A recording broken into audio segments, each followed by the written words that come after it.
And on your smart speaker, this is Bobo 103.1, powered by Health Services Authority, committed to caring for you. The views and opinions expressed on Straight Talk with Austin and Ellio do not necessarily reflect or represent the views of Stingray Media, its staff, or contributors. Callers to the program accept full responsibility for the views expressed. The show host and affiliates are not liable for any statements made or any harm claimed. All callers to the program indemnify Straight Talk from all claims. Offensive, defamatory, or unlawful content will not be tolerated. Be a part of the conversation by calling 745-2626.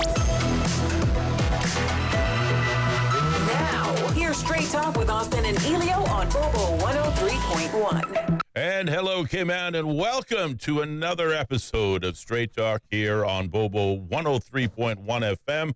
I'm your host, Austin Harris. And I'm Ellio Solomon, and welcome to Straight Talk. How are you today, Mr. Harris? I am very well, Mr. Solomon. Trust you had a good, long weekend. I did have a good long weekend. It was pretty enjoyable. But you know how it goes. Lots of things to do. And now that this campaigning stuff is over, I need more rest. What can I say? It's like your body's just said, 7 months, Ellio, we've been going nonstop.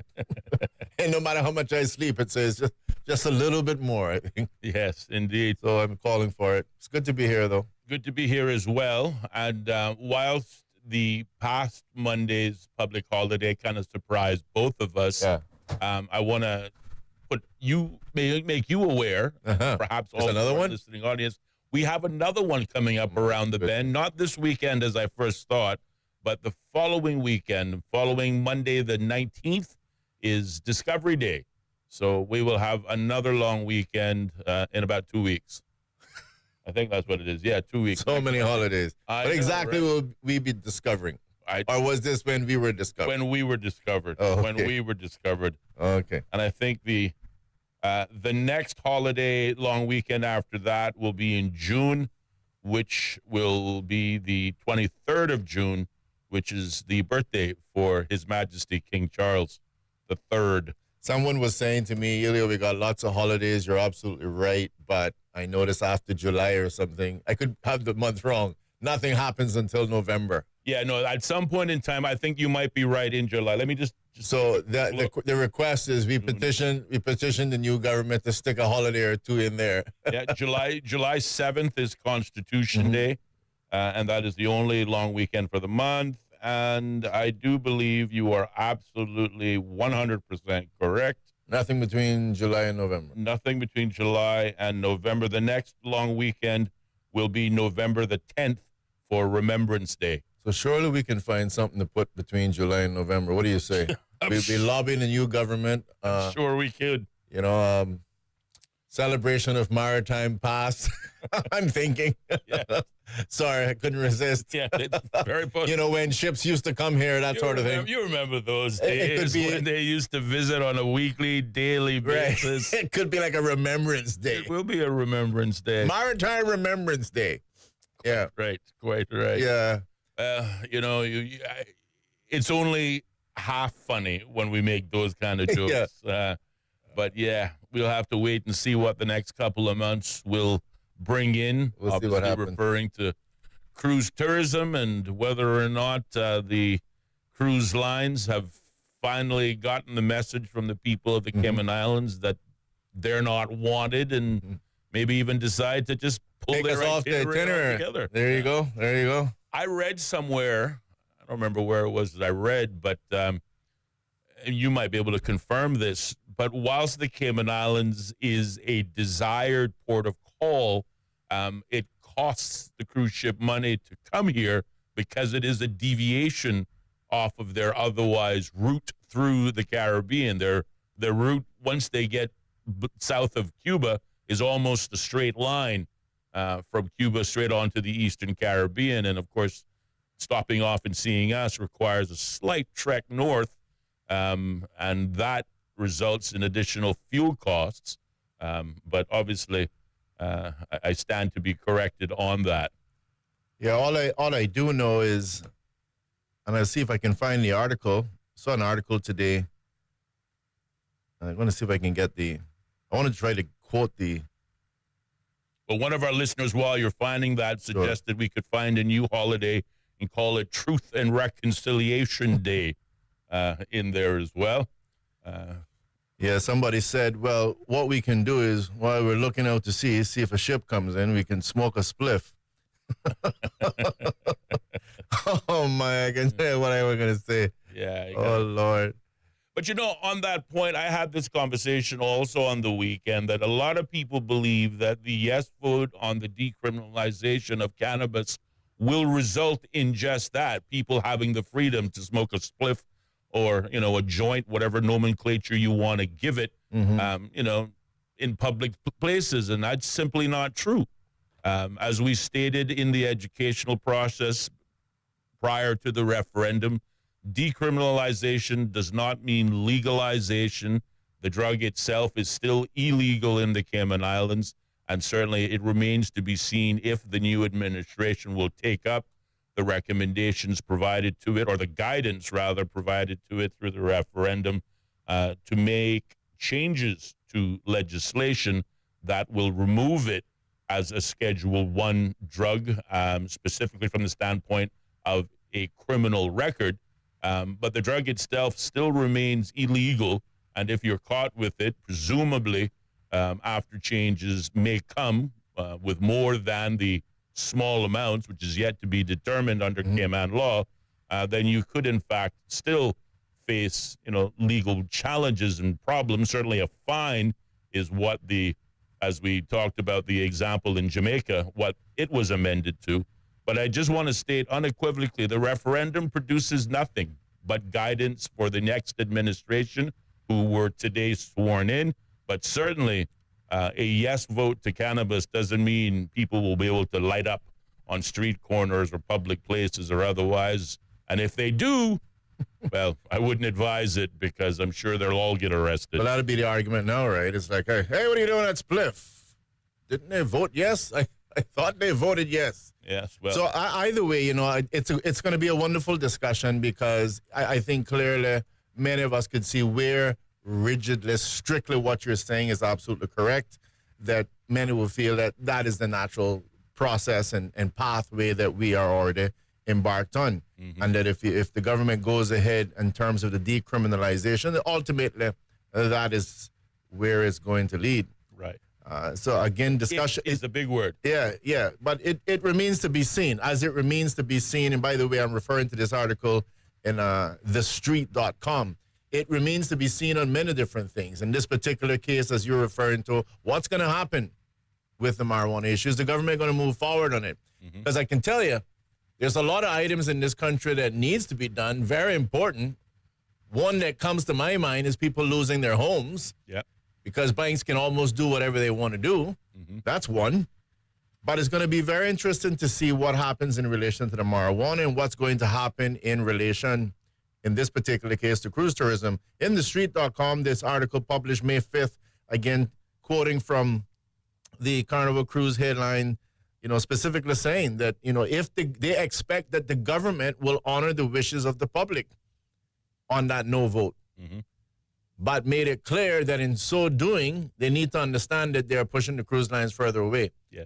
And I'm going to stress, as big as these companies are, the people behind them are human beings. They have emotions too. And I'm not going to be surprised if somebody kind of gets one of that, what's that Italian one, under the cheek? Yes. Yeah. Well, yeah, screw you. Yeah. So let's see what happens. It's going to be interesting times that we're living in. We're going to see what happens over the next couple of months and couple of years. Yeah. Both on all these fronts, the lottery, the cannabis, and the cruise tourism. Yes. So we chatted today, in case many of you know, I know so many of you were busy today. I can see them sitting in their cars now. Tell us what happened today. I'll tell you all about it. Well, first of all, the world changed today. We have a new government today. We do. There was a swearing in. There was. A swearing isn't when a group of people get together and start using foul words. No, a different type of swearing in. Different kind of swearing. But similar effect. There probably was a little bit of that as well. There probably a bit of that. Certain quarters. So we have none other than my illustrious colleague. You see, I use that word illustrious. You deserve that. Oh, you're talking about me? I wasn't sure for a second. No, yeah, it's about you. Thank you. My illustrious colleague, who's going to tell us all about that swearing in. All right. Both of us would have been invited, but I know I didn't have a chance, regrettably. In fact, I contacted them just today to confirm that I had a space, and they said I had a space. But with my little schedule, I couldn't accommodate it. But I thank you very much for listening in. Share a little bit of the background on what happened today. Sure, absolutely. I, too, was invited, but I had to decline, obviously, because first of all, I didn't expect it to start on time at 2 o'clock. I never do. And it didn't start at the stroke of 2, but I give them credit. They didn't start too long after that, so it might be a good sign. Right. And with those who were sworn in today, particular from the standpoint of the speaker, I think we may very well see a change to the promptness of I'm so glad you're bringing that up. I mean, it's Mr. Miller, right? That is correct. He was sworn in as the speaker today. And I just want to take my hats off to him. I mean, any one of us have been in Parliament, Austin. You know that we've all had our fights. Yes. Back and forth.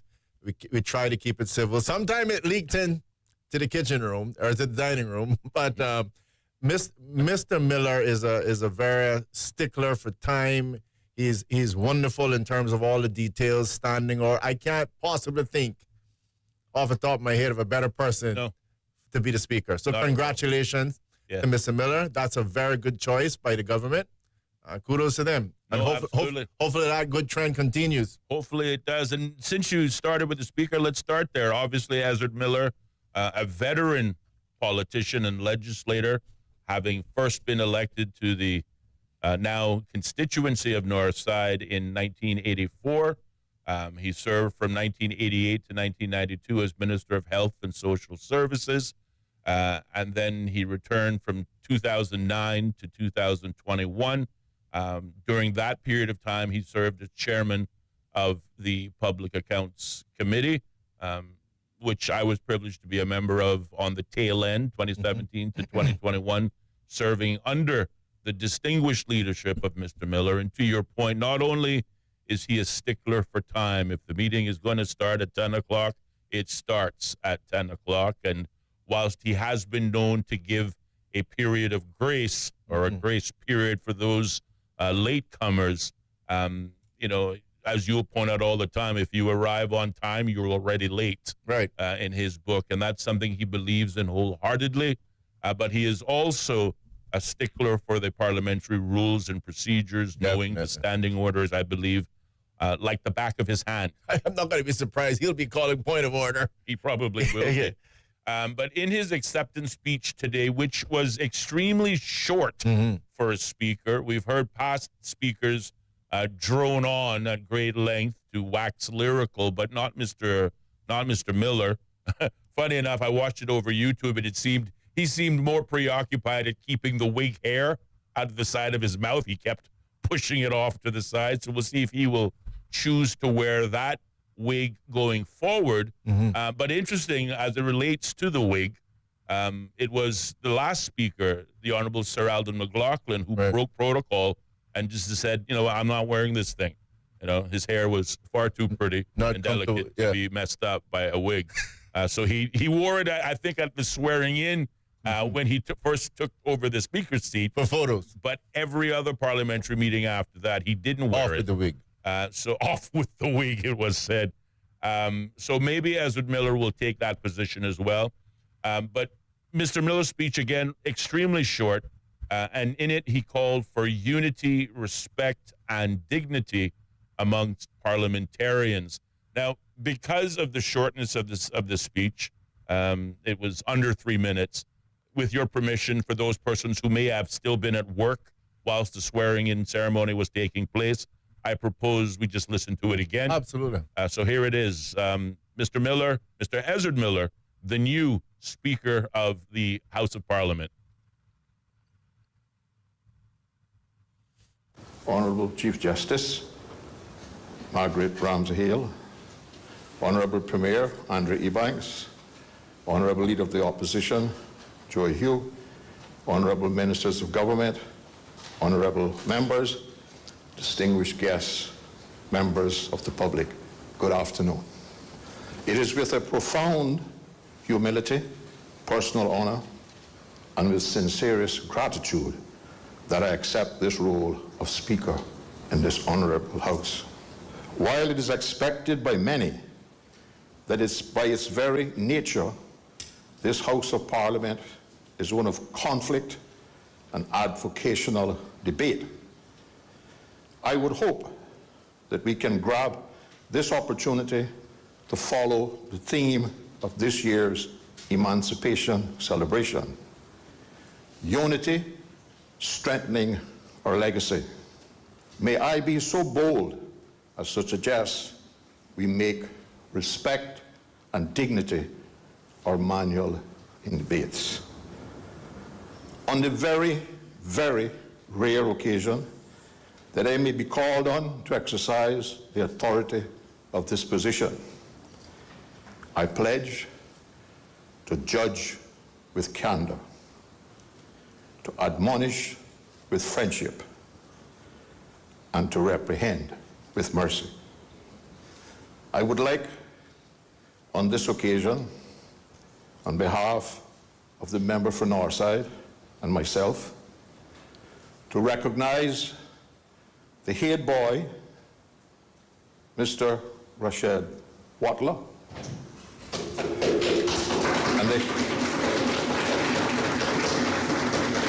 and the head girl, Miss Crystal Miller,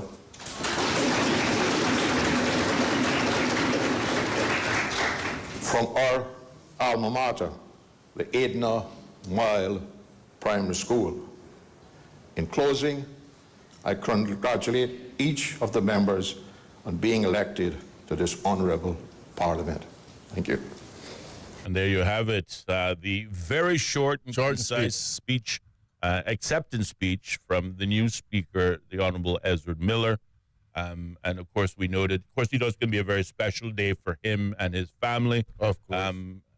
It just so happened that the head girl from the Edmund Moyle Primary School happens to be Mr. Miller's daughter. Right. So obviously a doubly proud day for him and his family.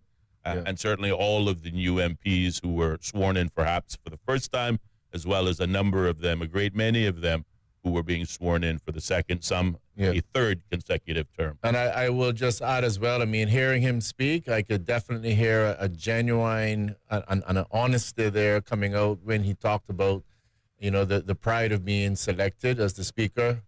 You know, it is an honor. And like I said, you know, I think he's the person that, there are others, of course. Of course. But you know, just to say, I think it's a very, very good choice, and it's good to see him there.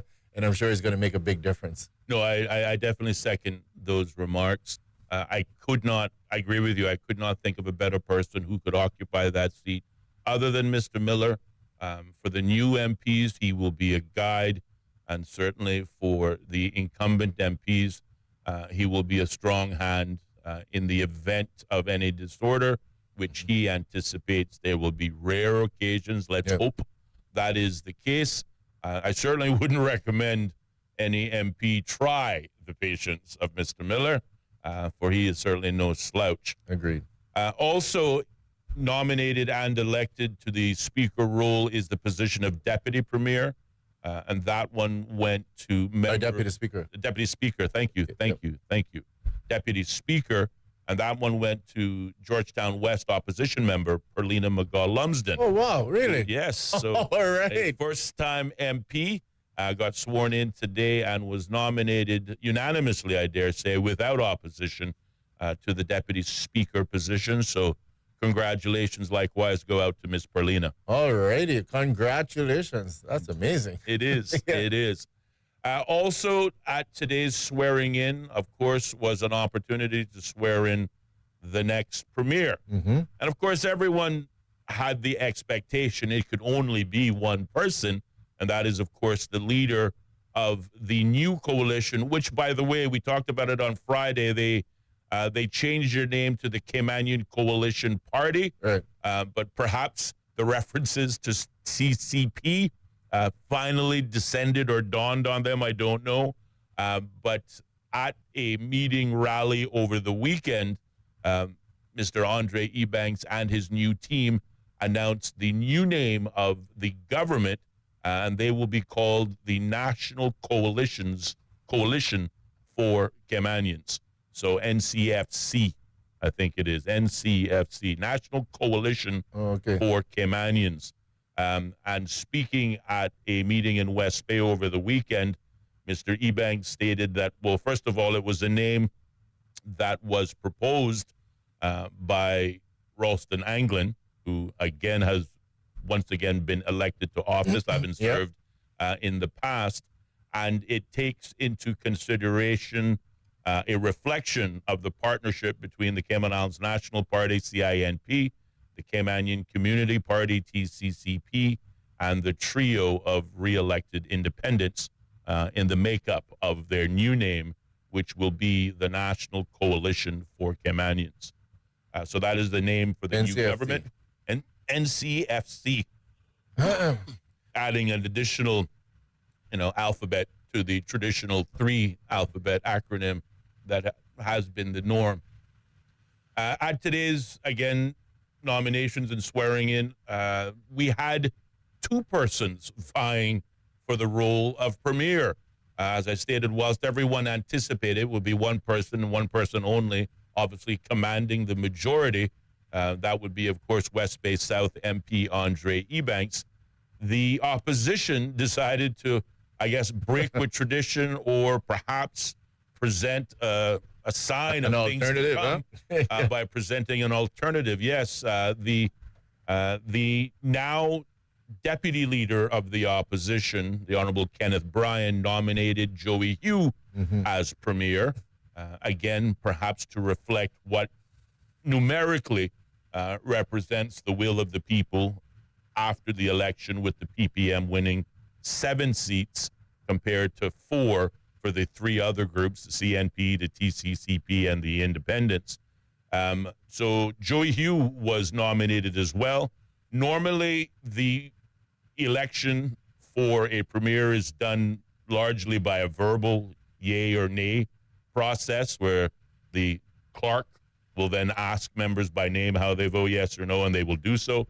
But because there were 2 candidates, it was done via secret ballot. At the end of the secret ballot, Andre Ebanks secured 11 out of the 19 votes compared to 8 out of the 19 for Joey Hugh, obviously declaring Andre Ebanks the next premier of the Cayman Islands. Joey Hugh would then go on to be elected as leader of the opposition, and as I said, Kenneth Bryan elected as leader of the opposition. Deputy leader. And the deputy leader of the opposition. Now, the role of cabinet ministers is ongoing right now, and I had to sign off, obviously, to start our own program. But I have it on rather good information what the makeup of cabinet will be. The Honorable Catherine Ebanks-Wilkes will likely get health, wellness, and sustainability. The Honorable Isaac Rankin will likely get youth, sports, culture, and heritage. Gary Ruddy, the first-time MP, will be the next deputy premier, and he will also be responsible for tourism and transport. Transport, as you know, was previously in the previous administration and lands, but transport was dropped from that and given back to, I guess, where it's properly placed with tourism. So Gary Ruddy will be Minister of Tourism and Transport. Michael Miles, the new MP for Prospect, will be Minister of Border Control and Labor. Ralston Anglin will be Education, Finance, and Economic Development, whilst first-time MP Nicholas DaCosta will be Minister of Home Affairs and District Administration. Now, notably, well, I think there's 2 notable mentions in this makeup. In the first instance, Michael Miles kind of shocked constituents over the weekend by declaring on social media that he will not be seeking re-election at the end of his this 4-year term, which of course had many speaking about the fact, my God, you haven't even been sworn in yet. Why are you quitting already? But again, he's not, as my colleague pointed out, he's not quitting. He's just simply, giving notice that he will not stand for election. So for him, it's going to be one administration and done. Obviously, I think that will reflect interesting interestingly, in terms of the decisions he makes for voters in prospect, knowing that, again, in 4 years' time, they will likely have to go to the polls and elect a new MP. I want to throw out another angle. I would like to believe, but it is still early days. Yeah, I would like to believe that what he was trying to say is that, again, to perhaps highlight that I'm focused on what I have to do. And I'm not going to be getting in here and doing things thinking about getting reelected in the next term. Mm-hmm. I'm going to give him the benefit of the doubt that is what he's saying. I mean, I stand to be corrected, but it just doesn't seem politically correct or a lot of other correctness if you're going to get up and you just got elected and you're saying, I'm not worrying about getting reelected next time. I'm not going to run next time. Mm-hmm. So I think I would encourage persons to listen to it, and that's what I want to walk away with it. And that is simply saying, listen, I'm not going to be in here thinking about the next election, which is where you start doing a lot of compromising. You're doing X, Y, and Z, things that are not correct. And instead, he's saying, I'm going to focus on this administration and doing what is right for Cayman. I'd like to believe that that's what he's saying. I think you might well be right, and there's a lot of water between here and the next election. But we do have to pause at 59 minutes past the hour of 5 o'clock. Keep it locked. Straight Talk will be next. Bobo. How can we understand the world better? The BBC World Service is a window onto the wider world. The vantage point from which to survey a new horizon. News, reports, and analysis from around the world. Stories we think matter. Different people from different societies. We get to the heart of global issues. News, stories, and global perspectives from the BBC World Service. The home of the BBC World Service. This is Bobo FM. The BBC is the world's most trusted news source. And Bobo 103.1 is where you'll find the BBC World Service. BBC News, the world news from the BBC. And the home of Cayman's most listened to talk shows. That's right, folks. Everyone is telling their mama about the cold hard truth. And welcome to Straight Talk. I'm your host, Austin Harris. And I'm Ellio Solomon. Across Cayman, on FM, online, and on your smart speaker. This is Bobo 103.1. Welcome to our newsroom here in central London. We place ourselves here at a little desk right in the thick of things. OS from the BBC. We can catch the very latest news from our colleagues, not just in this enormous room, but also from our colleagues around the world. I'm in the room where they're treating children. This is a combat zone. The situation after the typhoon is very complicated. It was a very tense situation. OS from the BBC. The home of the BBC World Service. This is Bobo FM. This is Bobo 103.1, powered by Health Services Authority. At Health Services Authority, they are committed to caring for you. They are Cayman's largest and longest-standing healthcare provider, offering the most comprehensive range of inpatient, outpatient, and public health services at 9 different locations across all 3 islands. Across Cayman on 103.1 FM, online, and on your smart speaker. The home of the BBC World Service. This is Bobo 103.1. BBC News with Sue Montgomery. India says it has launched a series of missile strikes and targets in Pakistan in response to last month's militant attack in Indian-administered Kashmir, in which 26 civilians were killed. Pakistani media has reported a series of explosions in and around the city of Muzaffarabad, with power blackouts also reported in the area. Our South Asia regional editor, Anbarasa Natarajan, has more details.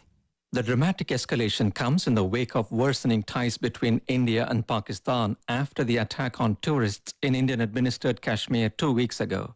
Delhi says it targeted what it described as terrorist infrastructure from where attacks against India had been planned and executed. India also insisted that no Pakistani military sites had been targeted. The Pakistani military said the places hit included mosques and casualties had been reported. It vowed to retaliate against India's strikes at a time and place of its own choosing. Oman has announced it has mediated a ceasefire deal between the United States and the Houthi movement in Yemen. The foreign minister said both sides had agreed not to target each other, including U.S. vessels in and around the Red Sea. Yusuf Taha reports. Oman's confirmation came shortly after President Trump said that the U.S. would stop bombing the Iranian-backed group with immediate effect. A senior Houthi leader, Muhammad Ali al-Houthi, said that the actions of the U.S. would be assessed on the ground. He said that he considered the deal a victory for his movement because it separates the U.S. from Israel. Israeli officials reportedly said that their government was not notified in advance of Mr. Trump's surprise announcement. The Houthis say that they've been attacking shipping in support of Palestinians in Gaza since November 2023. The Canadian Prime Minister Mark Carney has insisted his country will never be for sale after President Trump again suggested it could become the 51st U.S. state. At a meeting in the Oval Office, Mr. Trump said the idea would be a wonderful marriage. Mr. Carney immediately told him that that would never happen. Speaking to reporters afterwards, Mr. Carney said he had told President Trump that Canada and the United States were stronger when they worked together. We are masters in our own home, and we can give ourselves far more than any foreign government can ever take away. So now is the time to build, and based on the discussion today, to build at home and to build with our partners abroad, including the United States. Germany's new Chancellor, the Conservative Friedrich Merz, has said he'll work with courage and confidence, setting out his ambition for the country to better harness its strength. He was approved by Parliament but needed a second vote after an unexpected rebuff in the first. World News from the BBC. The European Commission has set out plans to end remaining Russian energy imports. The Energy Commissioner, Dan Jorgensen, said it would see Russian gas phased out by the end of 2027. He said 13% of the EU's gas supply still came from Russia, down from 45% at the time of Moscow's full-scale invasion of Ukraine. The U.S. Supreme Court has allowed the Trump administration to begin enforcing a ban on transgender military personnel. The justices voted to lift a blocking order, meaning the measure can take effect for now, but appeals against the ban are still making their way through lower courts. The decision potentially puts several thousand people at risk of dismissal. Sudan's military government has severed diplomatic links with the United Arab Emirates and declared it an aggressor state. The Sudanese defense minister accused the UAE of violating Sudan's sovereignty through what he called its proxy, the paramilitary Rapid Support Forces. The RSF have been fighting a civil war against the army for 2 years. The City Council in the Irish capital Dublin has temporarily deployed stewards next to a famous statue to discourage people from groping it. An enterprising tour guide is thought to be behind a tradition that touching the breasts of the Molly Malone statue will bring good luck. These visitors from the US said they thought it would be difficult to stop people touching the statue. I mean, I understand that I guess over time it would cause damage or whatever, but I think it's a traditional thing, and that's what you do when you come to the Molly Malone statue. So you do it. I could see the vulgarity of it, but it's just a picture. It's a thought. It's luck. It's wishing yourself well. How could you stop people from doing that? If that gives them joy and hope, let it happen. BBC News. Views and opinions expressed on Straight Talk with Austin and Ellio do not necessarily reflect or represent the views of Stingray Media, its staff, or contributors. Callers to the program accept full responsibility for the views expressed. The show host and affiliates are not liable for any statements made or any harm claimed. All callers to the program indemnify Straight Talk from all claims. Offensive, defamatory, or unlawful content will not be tolerated. Be a part of the conversation by calling 745-2626. Now, here's Straight Talk with Austin and Ellio on Bobo 103.1. And welcome back, K-Man, to more Straight Talk here on Bobo 103.1 FM on your radio dial and simulcasting live over YouTube, Instagram, and Facebook. We're your hosts, Austin Harris. And I'm Ellio Solomon, and welcome back. Mr. Harris, I think you were doing an excellent job on the conveyance of this wonderful information in relation to the swearing in. I beg you to continue. Absolutely. It'd be my pleasure. Thank you very much. For those listeners who are just tuning in and may have missed the first half hour, just really sharing details of today's swearing in ceremony that took place in the House of Parliament. Starting, of course, with the next Speaker of the Cayman Islands, Ezra Miller, was nominated today unanimously as the new Speaker of the Cayman Islands Parliament. Deputy Speaker went to first-time MP from Georgetown West, Miss Perlina McGaw-Lumsden. Also in the Premier category, whilst many people anticipated this to be a straightforward exercise, there was appeared to be a little bit of mischief already being played by the current opposition, which is made up entirely plus one independent of the PPM, where Kenneth Bryan, who was nominated as the incoming deputy leader of the opposition, nominated Joey Hugh as premier. As such, there were two persons contesting the vote for premier. As such, a secret ballot was how that was decided. Normally, it would have been decided verbally, but because there were two candidates instead of one, it went down to a secret ballot.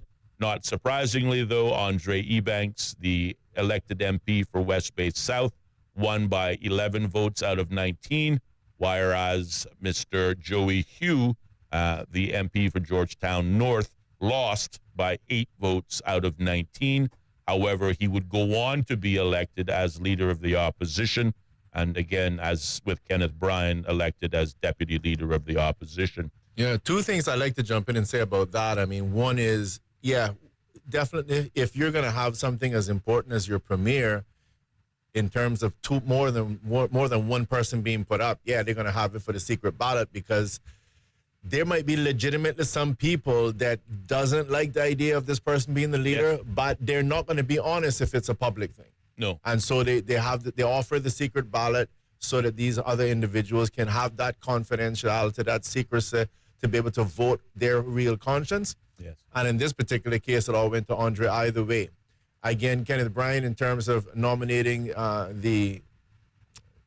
his leader, Mr. Joey Hugh, again, good strategy. Nothing wrong with that. I mean, after all, again, let's look at it from the strategic standpoint. Sure. One, he's saying, you know, I think this is who should have really been the leader of the country, and I'm going to voice it and nominate him. Yeah. If he didn't do that, well, we wouldn't be talking about it right now. Not at all. But we're talking about it. Not at all. And the very fact that he did it, we're talking about it, and now we're thinking, would he have been a better leader or not? So, you know, it's good strategy. Yeah. Nothing wrong with that. And it might have, to your point, it could very well have been a test of the unity of this new coalition. To your point, had there been a member who was not necessarily fully on board with the new arrangement, put them under a little bit of pressure. And, of course, the secret ballot provided them the anonymity that they could vote their conscience if their conscience was really troubled by the selection that had already been predetermined. Thankfully, there was no drama, and certainly what was expected came out in the end, with Andre Ebanks being nominated and duly elected from amongst his peers, 19 members of Parliament, as the Cayman Islands' next premier. Now, again, we were going through the cabinet list whilst that was still ongoing at the start of the show here on Straight Talk. I have it on good evidence that the following persons will make up cabinet and the respective cabinet ministerial responsibilities. Starting, of course, with the new deputy premier going to first-time MP for Georgetown South, Mr. Gary Ruddy. He will also, or he is expected to also get the Ministry of Tourism and Transport. Then we have Catherine Ebanks Wilkes, expected to be Minister of Health, Wellness, and Sustainability. Isaac Rankin, expected to be Minister of Youth, Sports, Culture, and Heritage. Michael Miles, expected to be Minister of Border Control and Labor. Ralston Anglin, expected to be Minister of Education, Finance, and Economic Development, answering also the question we also engaged in last week as to who would get the Minister of Finance. Well, clearly one of the at least two other qualified accountants in the government makeup, it was really a no-brainer. Ralston would get that. It was also highly anticipated he would get education back, which is something he campaigned strongly on, and he was once upon a time a former Minister of Education. Very passionate about it as well, and I think many persons, I mean, it's a little bit far in terms of recollection, but he did, I think, a pretty decent job in terms of bringing up quite a few initiatives in education. So congrats to him as well. Indeed.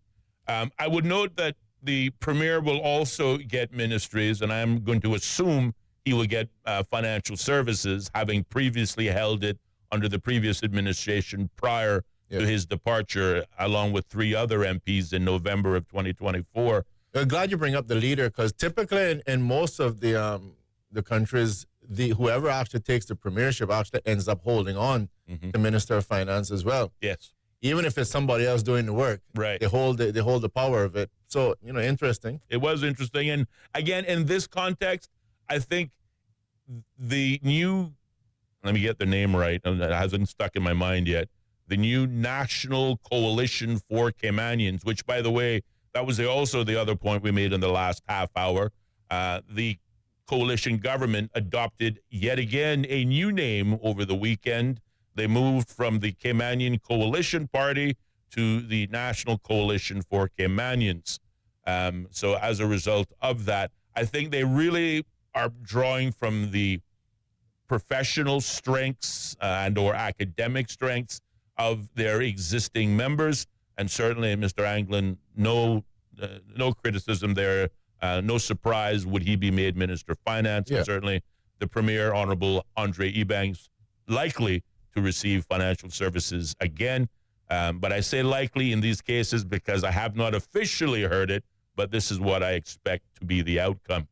Now, interestingly enough, let's continue. There's 2 more. Nicholas DaCosta, first-time MP in the Sister Islands, will be Minister of Home Affairs and District Administrations, with the Honorable J. Ebanks taking on the same ministry, Agriculture and Lands, but lost transport. That has since gone to the new Deputy Premier, who will receive Tourism and Transport, Gary Ruddy.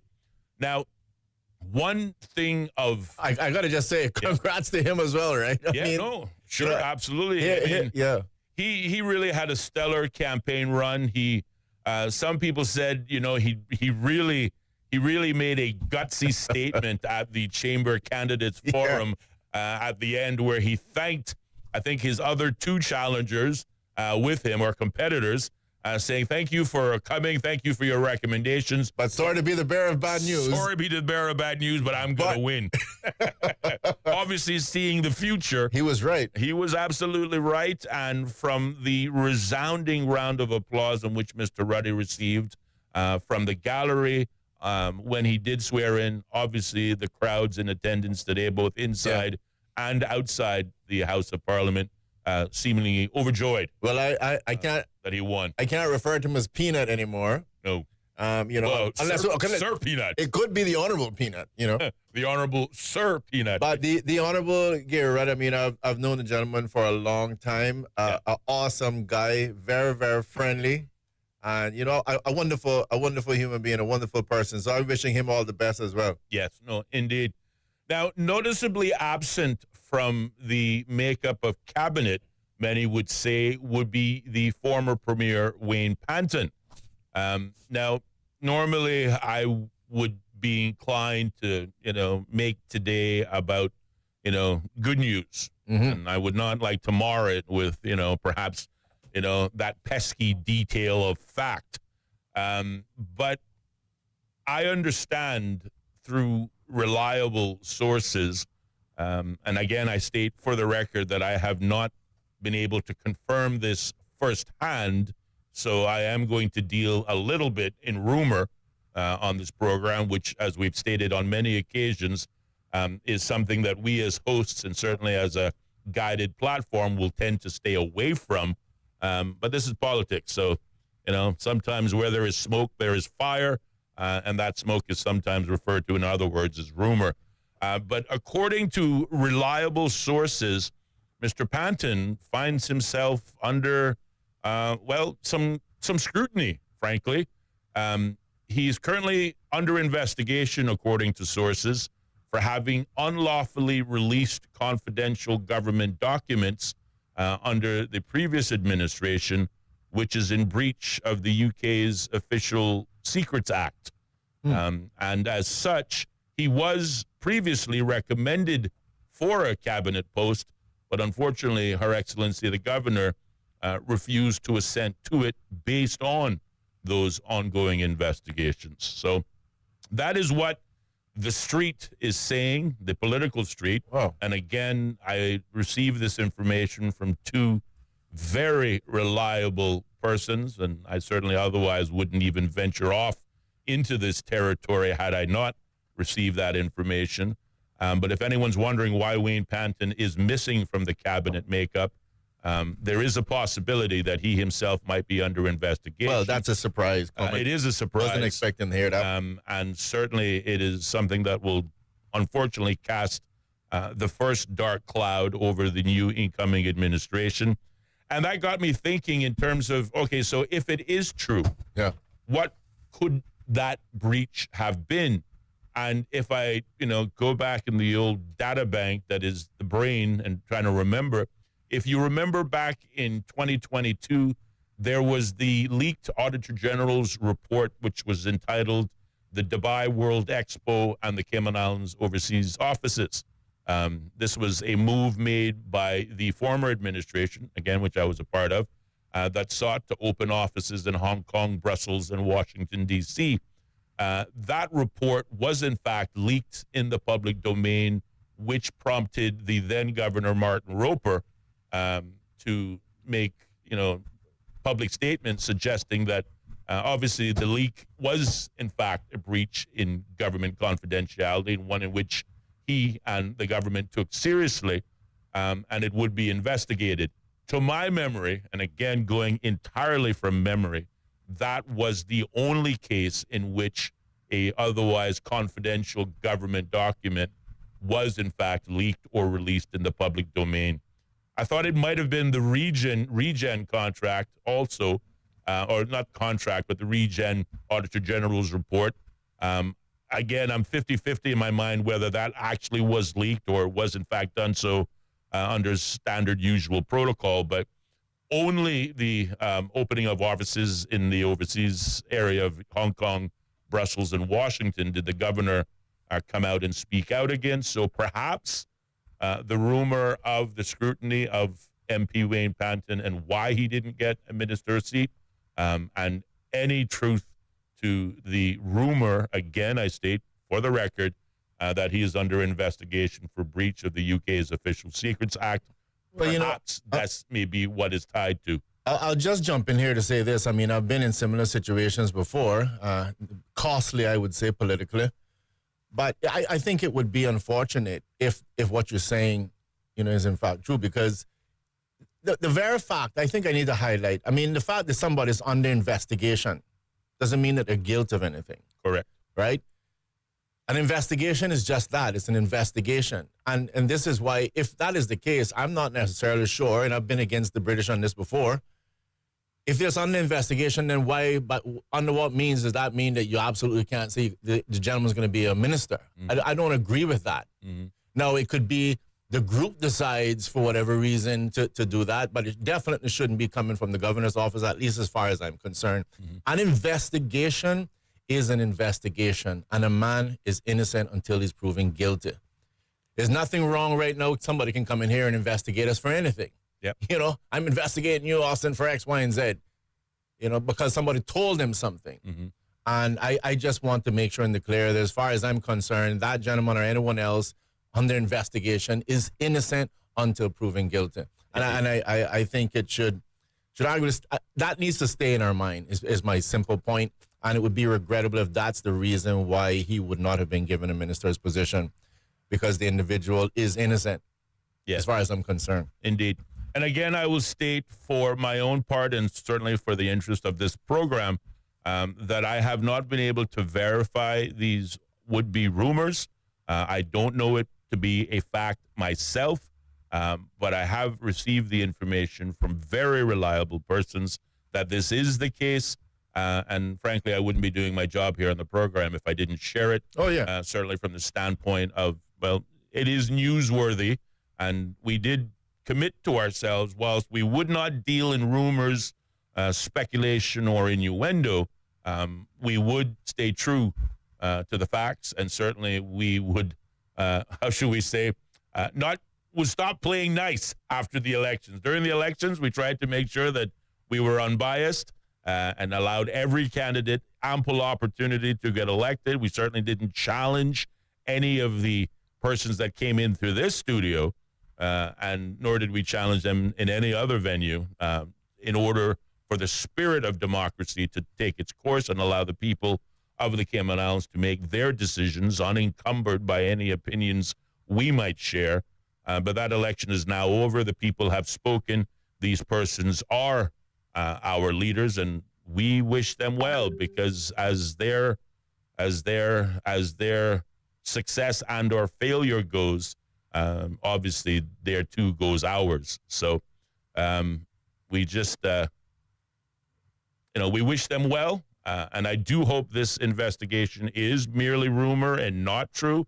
But if it is true, to your point, an investigation is not an admission of guilt. That is to be determined at a later date. But we have it, information that we have received have suggested the reason why Wayne Panton did not receive a ministerial seat was because he is under investigation for breach of confidential government information. We don't know what that is. We speculate that it was the former Auditor General report in 2022, but it could also maybe be attached to a regen contract or Auditor General report. Again, I don't know any of these things for fact. I'm sharing it to you, as I like to say, as cheaply as I bought it, and there you have it. But we do have a new government, and they are called the National Coalition for Caymanians. We want to, again, extend our congratulations to the new Speaker, the Honorable Ezra Miller, the new Premier, the Honorable Andre Ebanks, the new Deputy Premier, the Honorable Gary Ruddy, the new Deputy Speaker, the Honorable Perlina McGaw-Lumsden, the new, continued now Leader of the Opposition, the Honorable Joseph Hugh, and the new Deputy Leader of the Opposition, the Honorable Kenneth Bryan. On that note, certainly you got to feel it for people like Kenneth Bryan, Dwayne Seymour, who went into this election, and even the Premier, the Honorable Juliana O'Connor Connolly, going into this election as Premier and in cabinet posts, and then coming out of it with nothing other than being reelected. Certainly Kenneth Bryan, I got to feel it for, because I know he worked real hard, not only for his ministerial position, but the aspiration of being Deputy Premier, and then come election morning on May 1st, found himself, whilst winning his seat by a very clear victory, certainly some will say elected on a landslide. Unfortunately, it all was for naught, and that's got to suck. That's the sad part about the job, right? It's not anything linear. It's not like you get elected and your first post is, opposition. You keep working your way up, and by the third time you're here. It's you can be the king today, and tomorrow you're just the broom boy. That's right. That's right. That's just the way it is, and it is unfortunate. I'm pretty sure everybody had their sights set on certain things, but one thing I know for sure, that they're happy that they're still in there and still have a chance to make a difference for the country. So yes, no, best of luck on all that part. It is 26 minutes past the hour of 5 o'clock, giving us about 3 minutes remaining. Maybe an opportunity to bookend this conversation of swearing-in day with a report coming from the election observers. According to media report, the election observers praised the election conduct, but said greater transparency was needed. In their report released on the 1st of May, the observers praised the smooth running of the election and the commitment shown by election officials. However, they also identified several areas that could be improved to strengthen the electoral process and promote greater transparency and accountability. Sticking with the positive aspects, first, a total of 98% of polling places opened on time, and essential materials were present in 99% of those locations, the observers noted. Voters were able to cast their ballots in a peaceful atmosphere, and polling staff demonstrated professionalism and knowledge. The counting process was also conducted transparently, with parties, agents, candidates being present to observe those proceedings. And the report also commended on the high level of civic engagement and enthusiasm of voters. They also went on to note that from an observer standpoint, they saw no evidence of treating or vote buying, as once again this time around was the rumor. However, they did point out observations of what they considered potentially excessive treating at campaign meetings. And I presume they're referring to the larger rallies as opposed to the individual yard or community meetings. But certainly they did suggest in their recommendations specific to taking a look at campaign finances. On the challenges side, they said a key concern was the lack of clarity in the legal framework, particularly concerning campaign financing. The observers noted that this lack of clarity hampers transparency and accountability. They stressed the need for clear regulations on campaign spending, donations, and disclosure requirements to ensure a level playing field for all candidates and maintain public trust in the electoral system.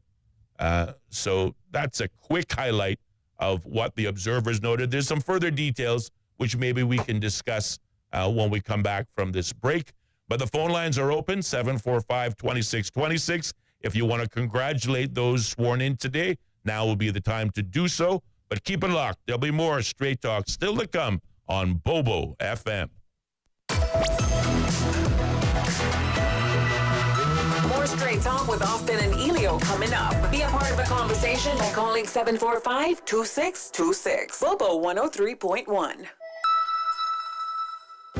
Do you have a healthcare question but not sure who to ask? Contact HSA's Patient Call Center to speak to one of our experienced clinical team members. We are here to answer your questions and help guide you through your healthcare journey. Need to make an appointment? Our team can help. Contact HSA at 949-8600 or email info@hsa.ky. At HSA, we are committed to caring for you.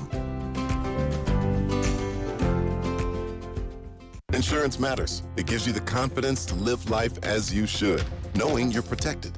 As a leading local insurer for over 25 years, Island Heritage has a consistent track record of providing best-in-class customer service with quick and efficient claims processing. This means insurance you can rely on when you need it most. The Island Heritage Way. Visit us online at islandheritageinsurance.com today to learn more about our home, contents, motor, marine, and commercial insurance products. Go on and live your life. With Island Heritage, you can. When you're on the go, the experienced team at Foster's Pharmacy are here to help. Drop off your prescription while you shop or WhatsApp us and we'll prepare it, ready for your arrival. Whether you need prescription or over-the-counter medications, blood glucose testing, or advice on vitamins and supplements, we're here early in the morning to late at night. Both of our locations at our Camana Bay and airport stores are open 7 a.m. to 9 p.m., Monday to Saturday. For more info, visit fosters.ky/pharmacy. Foster's Pharmacy. Better health because we care. We all work hard to one day buy the house of our dreams. Why wouldn't you protect it? With Saxon, you now have the option to get a home insurance quote online. Avoid the waiting in lines and the traffic. Simply log on to saxon.ky and click to get a quote to get started. At Saxon, we pride ourselves on providing our customers with excellent customer service and convenience. So what are you waiting for? Visit saxon.ky today from the comfort of your home or office to get your quote and protect the things you love. Saxon. Smart insurance. When it comes to cooking for my family, I turn to Kirk Market for all our nutritional needs. Whether whipping up a quick stir fry with lean CAB choice beef or preparing a healthy weekend dinner with fresh local snapper, Kirk Market always has exactly what I need. At Kirk Market, I find premium proteins that keep my family healthy, energetic, and always coming back for seconds. Visit Kirk Market today. Bring home the quality and freshness your family deserves. Kirk Market. Eat well, live well, and experience a world of choice. At Polar Bear Air Conditioning, we believe in helping you to avoid costly mistakes and replacements. That's why we offer a quarterly maintenance program at a discounted price. You'll receive a 10% discount on all repairs, accessories, and services. Priority front-of-the-line customer status, reminders of your service, and no overtime rate for after-hours calls. Why not save money and avoid hassle with Polar Bear Air Conditioning? Need service now? Book our AC special for just $99. Book the next available technician at polarbear.ky. That's polarbear.ky. Across Cayman on FM, online, and on your smart speaker. This is Bobo 103.1, powered by Health Services Authority, committed to caring for you.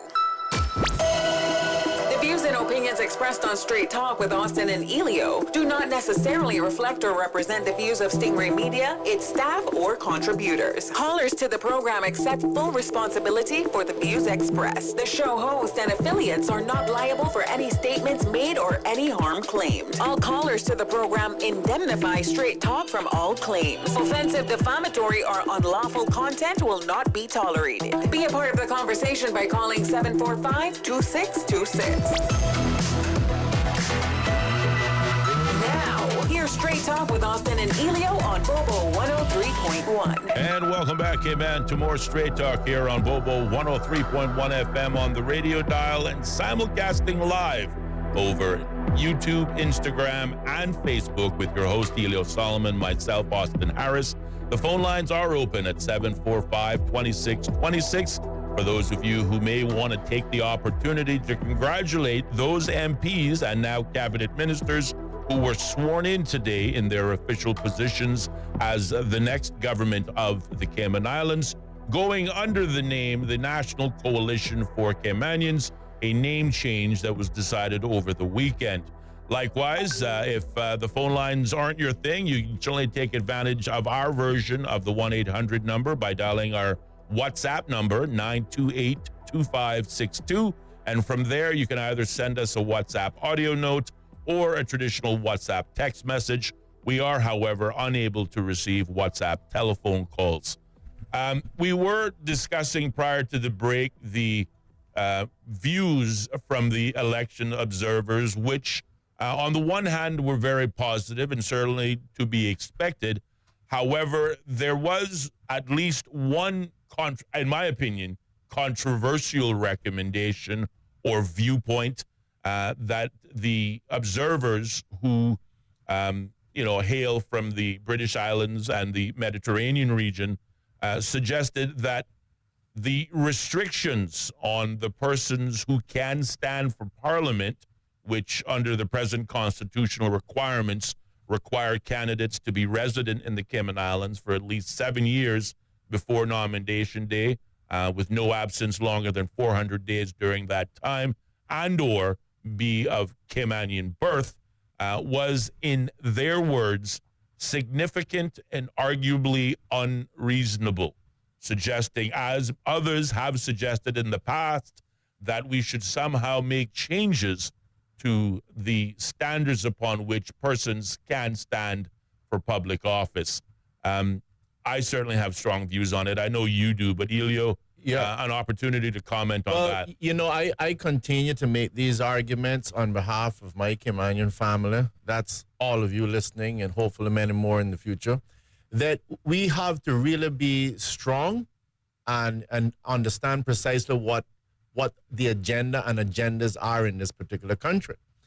And let me state, as I've stated before in this program, when I was a member of Parliament, I remember being flown around the UK. I think we went to Jersey, Isle of Man, different places.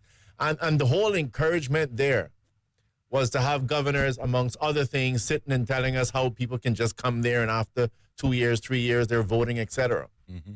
This is another part of the UK agenda. And I know the moment I say this, you're pushing for independence again. I am highlighting the things that these people want. I remember sitting on a show, was with Miss Barry Quappy. This is when Rooster used to be on Walker's Road.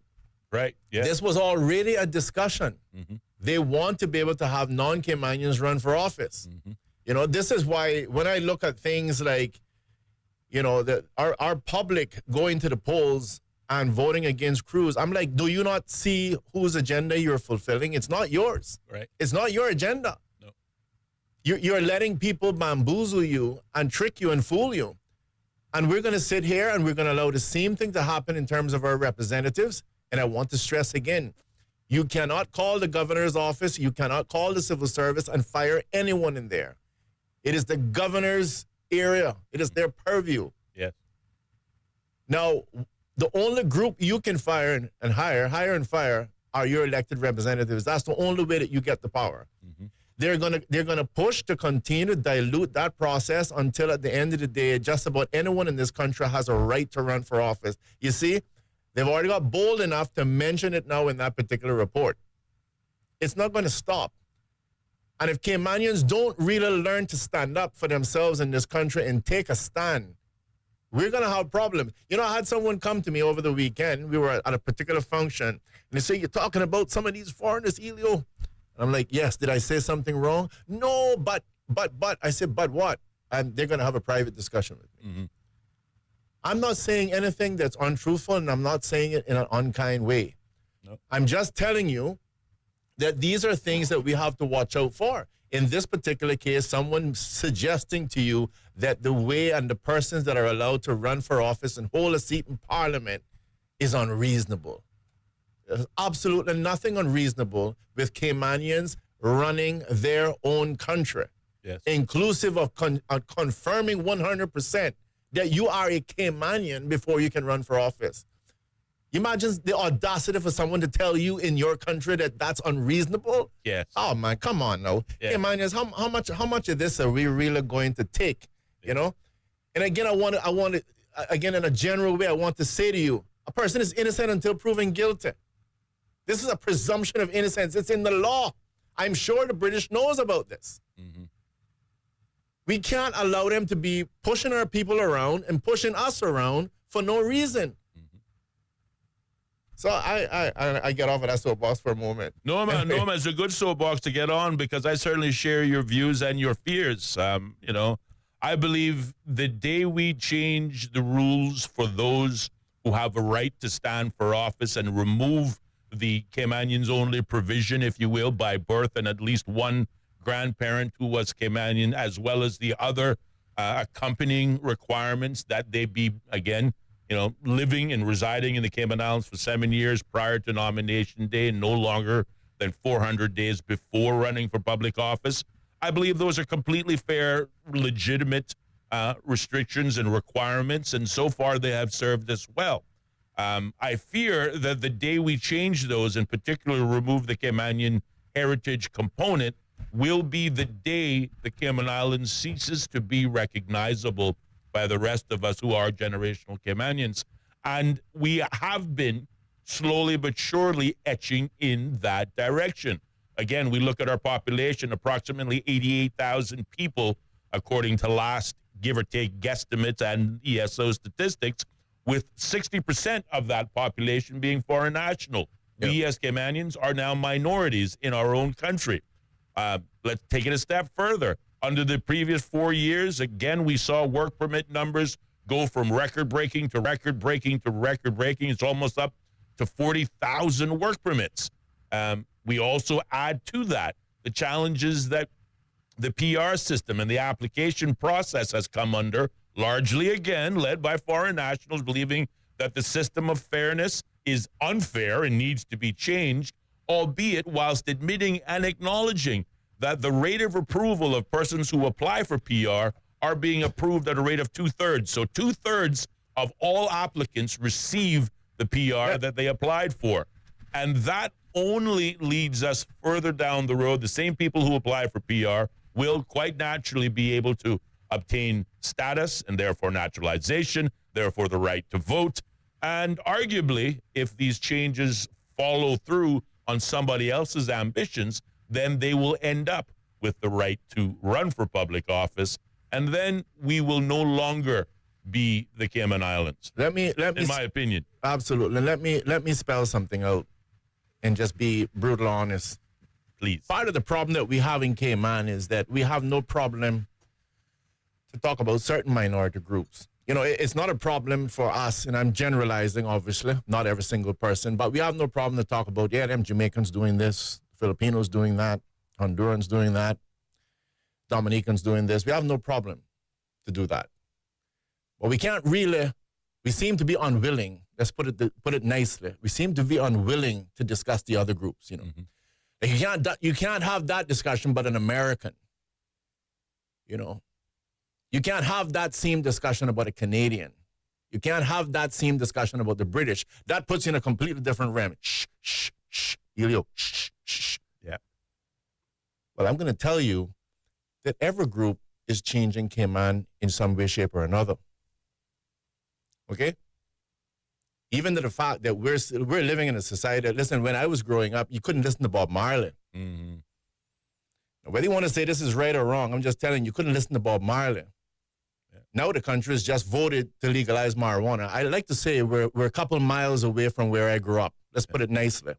Kids of Rastafarian parents with locks were not allowed to enter primary school. Right. Thank God we matriculated past that. So here we are right now, and the reality is that there are people at the end of the day who's challenging you, Cayman, in your job. How many of you right now are being challenged in your job, I don't know, by a Jamaican? No.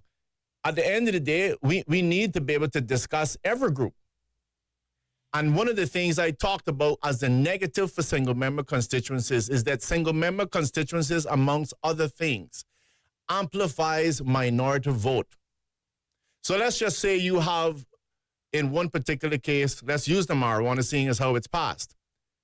In one particular area in Georgetown, you had, or overall in Georgetown, you might have had 100 persons, let's say, that supported marijuana.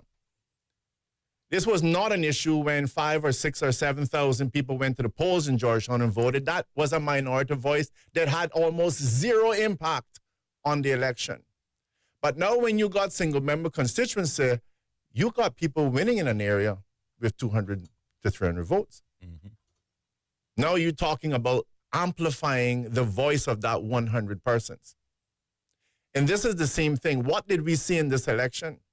And I have stated it before. I was on the South Sound chat, not calling names because it's irrelevant, where a person said the specific thing that this particular foreign national said: I'm totally against Cruz.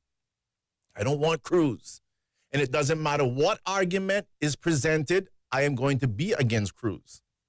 And stated what they should do is legalize marijuana, legalize the lottery, and vote against Cruz. Now, serendipitously, just coincidence, that's exactly what happens. Mm-hmm. And did you not see that your representatives could not even discuss the issue of cruise tourism?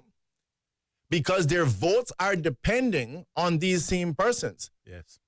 And not to pick, for example, on my good friend Christondis, I think he did a great job in the election, but just to show you, I was impressed in this particular instance, in this example, that this was a man being beaten by the media, probably quite wrongfully so, but it doesn't matter right now. That's not the point. Dragged through the dirt.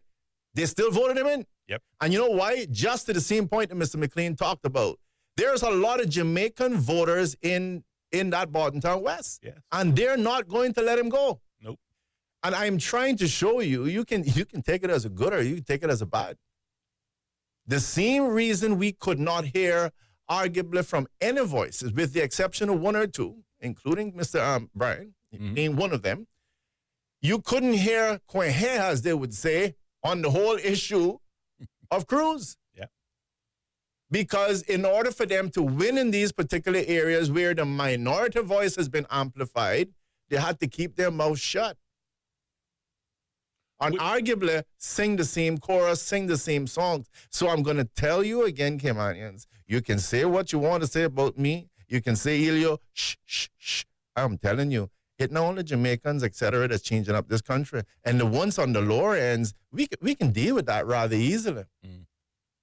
It's the ones that have infiltrated from these positions and have taken real power and arguably ownership.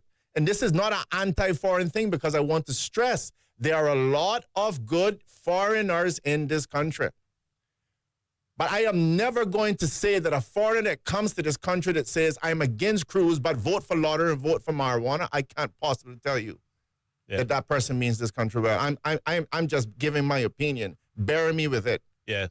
And all I'm going to say, Kimanya, is we need to stand up and see what is happening in this country. These international persons now, UK persons, coming here now and telling you to your face in writing that you attempting to make it that only Caymanians, born Caymanians, can run for office is unreasonable. Yes. How much more does a person have to slap you in your face before you're going to say something? And that is what gives me a moment of doubt, if not perhaps doesn't fill me with confidence. And that is to your point that there were candidates in the last election who were afraid to address the question directly, do you support cruise berthing infrastructure or not? Afraid. Out of fear that they would lose votes. Now, again, we understand, it is par for the course. It's all fair, all's fair in love and war, and certainly in politics even more so. But when you go and change your name to National Coalition for Caymanians, but you were unprepared to perhaps go to bat for the many Caymanians who are certainly making up a living out of cruise tourism, again, it does not fill me with overwhelming confidence that we have a government fighting on our behalf. I hope I'm wrong. I really do. But likewise, to your point, this whole notion where, again, it has been pushed in our face, where election observers, what keeps me from accepting their recommendations whole hog is, again, this recommendations that somehow we should change the rules for how persons, who persons can stand for political office. And again, I'm also hopeful that the new Minister of Border Control and Labor, Michael Miles, the Honorable Michael Miles, who comes from a strong background of training Caymanians, will work to cut this off at the path, because it starts with the work permits. Again, we've got almost 40,000 work permits, and every day I shake my head at the number of cashiers that are on work permits. You mean tell me a Caymanian can't be taught how to punch numbers into a cash register? I'm even more shocked that the number of warehouses which are out of the sight of the public view, they're considered back of the house. You got people running forklifts. You got people packing shelves that are on a work permit. You tell me a Caymanian can't occupy those jobs? So the rules of labor and immigration have not been enforced. In many cases, to your point, it seems to me the overwhelming viewpoint is that whatever the foreign national thinks is what we should be thinking, because that is what has infiltrated. And as we, I hate to say it, but as we expect to see the cruise business disappear from the Cayman landscape, I pray and I fear that you may also see Caymanians disappearing from that landscape should these changes be given the light of day. It has already started. Do you know how many persons are now moving to the UK and to other places, and those who are not even coming back home? You read through something a few weeks ago where you were talking, I think it would have been from Cayman Finance, in terms of what they want to see happening in relation to work permits. I don't remember the specifics, but basically, if I can give it to you this way, it's about saying we need to be able to get more foreigners, and we need to be able to keep the foreigners longer, and don't give us any hiccups in terms of keeping them. Yeah. That's basically what you read. Yeah. And I want to say to you, this is already happening. Have you not considered what I have said to you? That an amendment was made in 2013 that allows for jobs for Caymanians only. Does it not speak volumes to you, Caymanians, that not one administration since 2013 has decided that a garbage man should be a Caymanian only? A receptionist should be you know why? Because who they are up in there trying to please is not Caymanians. That's what I'm going to tell you. Mm-hmm. That's why it hasn't happened. And so, to your point, I want to see how they're going to navigate this, because some persons will tell you, well, Ellio, you see, I'm just trying to get elected. So what I'm going to do is I'm going to go along with them, and then when I get in, that's when I make the difference. No. The road to hell is paved with that compromise, my friend. Yeah. You say that, but the moment you say that and you do it, you have already changed. Mm-hmm. And if you can't fight it now, you're not going to fight it then. Yeah. Okay? Because the same way you're not saying it now to get in, it's the same reason you're not going to say it now to lose your seat. Okay? And I'm telling you, at the end of the day, we need a little bit of more toughness in terms of our country, Caymanians. We are losing it. And I say it, even when I look again at the polls that went out, I know where this, I grew up in a country where Caymanians, and not just myself, Caymanians loved to have foreigners coming here as visitors. Didn't matter whether they came by cruise or a plane. Nothing made us happier than to go on the beach and cut coconuts and give them that, and people doing backflips, bending over backwards, literally. We loved the foreigners. So this whole thing that I'm seeing right here now about, for example, on the issue of cruise, and don't get distracted in cruise, it's one of many issues, is not Caymanian. It is not organic. It is introduced by some of these same people, as I've said, in the financial services industry, who doesn't even want to deal with them from a traffic perspective, and they do not care if it means 3,000, 5,000 Caymanians will go, families will go without food. Well, we do have some comments emanating from the WhatsApp number. Let's see if we can hear what our listening audience has to say on some of the items on today's discussion table. Hello, Austin and Ellio.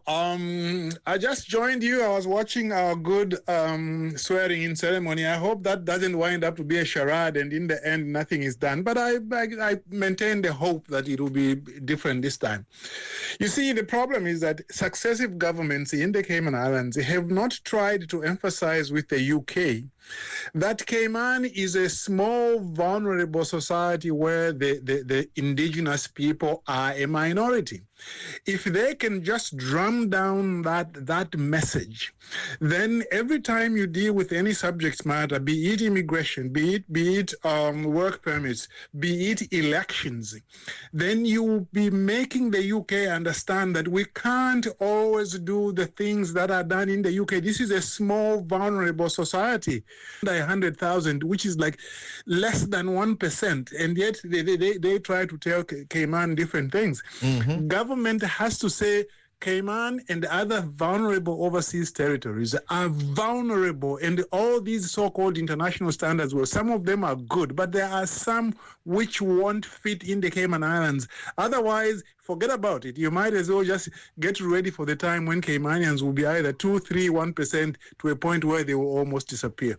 That is my view. I hope that you all read my rant in Cayman Mao Road, the one where I wrote a letter to the 3 leaders, because that is exactly how I feel, and I got a very good feedback from a lot of Caymanians about that. I thank you guys. You're doing a good job. Thank you. Let me just add one more thing. In the UK, the reason why they left the EU, it wasn't so much about the economy. It was about immigration. Correct. They left because of immigration. And yet with them, they don't get even as much as, they are trying to reduce it, like I've said, to about less than 100,000 every year. That is like less than 1%. And yet, they are still the majority in that country. You can't even compare with Cayman. But those are the people who want to come to a vulnerable little society like Cayman. To say that, you should allow people even who are not Caymanian to vote. That is actually ridiculous. In my view, I'm not a Caymanian. It is actually insulting, and it just shows that they don't give a damn about what happens in Cayman. Absolutely. I thank you. I want to thank the listener for that point, because certainly I want to, echo that sentiment. When Caymanians, Ellio or myself, have these conversations about protecting things that are Caymanian, and heaven forbid we, offer up a negative remark about foreign nationals generally, not speaking to one set, individually specifically, but we're labeled as xenophobic. Yeah. But when, to the listener's point, Brexit was entirely, all of it, entirely about immigration. Absolutely. And nobody really criticized it, except, of course, now you go back and ask those same Brits, would they vote yes, again, knowing what they do know? Many say no, because they realize the problems really weren't immigration-based. They were other things. But again, it goes to make the point that when an American, Donald Trump, gets up and says, make America great again, and tariffs the entire world and wants to return manufacturing jobs that have left for China office. Yeah. Likewise, in the UK, they separate on an immigration matter because they are feeling it. But when we in the Cayman Islands, the hypocrisy of it is exactly that. Many persons will pull you aside on the water cooler and go, Ellio, you can't say them things. You know, you come across as racist. No, I come across as nationalist. I come across as patriotic about the land of my birth. Why is that such a complicated conversation for people to accept when the rest of the world are having these exact same conversations? And let me narrow it. In case speaking about it from a country perspective offends you, let me narrow it down to my family and your family. Are you really telling me that the entire Israeli conflict is based on that? Are you going to really tell me that here's you, your wife, your 3 kids, and you're going to just let somebody come in there and start telling you how to run your house? No, you need to move this stove and put it over here. Oh my God, come on! Come on! How can you have your sofa? Come on, is that really you telling me that that's reasonable? And the hypocrisy, I love when the caller talks about the hypocrisy of it, because here we were talking about cruise. And I'm not a good reader of you, like you, Austin. But by the way, I got to give you your flowers while you're still alive. You're an excellent reader when it comes to these things. But while we're down here voting against cruise, I'd just like to give you comments from Chris Bryant from the UK, which, by the way, is the one who wrote us and said, implement a 2% property tax. We got to go to break? Yeah, we got 28 seconds left. No problem. Touch you when we come back. Perhaps you wait on that. But the phone lines remain open at 745-2626. Time in studios now 58 minutes past the hour of 5 o'clock. And we do need to pause, take a short commercial break, check in once again with the BBC News, see what's going on around the wider world around us. But there will be more Straight Talk still to come, so don't change that dial right here on Bobo FM. Bobo. BBC News. BBC News. World news from the BBC. Violent clashes. Thick black smoke. A tremendous legal victory. Crucial elections. Destructive wind. A search and recovery operation. A race against time. An imminent threat. Flying a drone over a rival team's training session. Whatever is happening, wherever it's happening, catch up with the latest news bulletins from the BBC. The home of the BBC World Service. This is Bobo FM. The BBC's From Our Own Correspondent. In today's Russia, no one is allowed anywhere near the political stage if they pose a serious challenge to Vladimir Putin. Stories and reflections from our reporters around the world. There is a major sense of insecurity here. More people are coming in from Sudan every day. From Our Own Correspondent from the BBC. The home of the BBC World Service. This is Bobo FM. The BBC is the world's most trusted news source. And Bobo 103.1 is where you'll find the BBC World Service. BBC News, the world news from the BBC. And the home of Cayman's most listened to talk shows. That's right, folks. Everyone is telling their mama about the cold hard truth. And welcome to Straight Talk. I'm your host, Austin Harris. And I'm Ellio Solomon. Across Cayman, on FM, online, and on your smart speaker. This is Bobo 103.1. This is Bobo 103.1, powered by Health Services Authority. At Health Services Authority, they are committed to caring for you. They are Cayman's largest and longest standing healthcare provider, offering the most comprehensive range of inpatient, outpatient, and public health services at 9 different locations across all 3 islands. Across Cayman on 103.1 FM, online, and on your smart speaker. The home of the BBC World Service. This is Bobo 103.1. BBC News with Sue Montgomery. India says it has launched a series of missile strikes on targets in Pakistan and Pakistan-administered Kashmir in response to last month's militant attack in Indian-administered Kashmir, in which 26 civilians were killed. Explosions were reported around the Kashmiri city of Muzaffarabad. Bahawalpur in Pakistan's Punjab province was also reportedly hit. Arunadhi Mukherjee reports from Delhi. In a press release, the Indian government says the army targeted 9 sites in Pakistan from where it claimed terrorist attacks against India had been planned and directed. They said these were focused, measured and non-escalatory in nature and reiterated that no Pakistani military facilities were targeted. New Delhi stressed that they had demonstrated considerable restraint in the targets chosen and the methods of execution. New Delhi had accused Islamabad of not doing enough to stop cross-border terrorism after the attack that killed 26 civilians in Pahalgam in Indian-administered Kashmir 2 weeks ago. Islamabad denies that it supports any cross-border terrorism. Pakistan's Prime Minister Shehbaz Sharif has vowed to respond to the Indian attacks. He called them cowardly, saying in a statement that Pakistan had every right to reply to what he called an act of war imposed by India. Our correspondent in Islamabad is Azadeh Moshiri. Pakistan had been appealing to world leaders to intervene. They believed that there was still some time for diplomacy, or they were hoping so. And several countries had said that they would try to de-escalate issues, Iran being one of them. And what they were calling for was, Pakistan was calling for, was an independent investigation. They were also briefing the UN Security Council on Monday and were urging, as a non-permanent member of the UN Security Council, for them to take some form of measures to de-escalate the situation in South Asia. Oman has announced it's mediated a ceasefire deal between the United States and the Houthis in Yemen. The Omani foreign minister said both sides had agreed not to target each other, including shipping in the Red Sea. Oman's confirmation came shortly after President Trump said the US would stop bombing the Iranian-backed group with immediate effect. The Canadian Prime Minister Mark Carney has insisted his country will never be for sale after President Trump again suggested it could become the 51st US state. Mr. Carney told the US president that would never happen. Mr. Carney later said he told President Trump that Canada and the US were stronger when they worked together.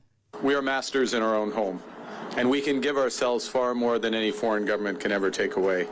So now is the time to build, and based on the discussion today, to build at home and to build with our partners abroad, including the United States.